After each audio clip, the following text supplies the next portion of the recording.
ছবি তুলে লাভ কি? ভিডিও করতে হবে যে লাভ হয়। আমি করতেছি, তোরে দিয়ে দেবনি। এই তিনেই ফার্স্ট দেখলাম। এই মাছ মানে ইলিশ মাছ না? হ্যাঁ। ইলিশ মাছ লাফাই নেই ফার্স্ট দেখলাম। বড় চাষ করে বাড়ি তো এটা খুব বেশিক্ষণ বাঁচে না। না আজকে দেখলাম রে, কপালটা ফুল লেগেছে মনে হয় রে।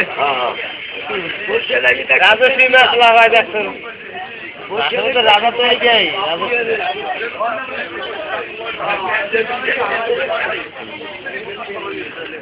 মাছ লাভাই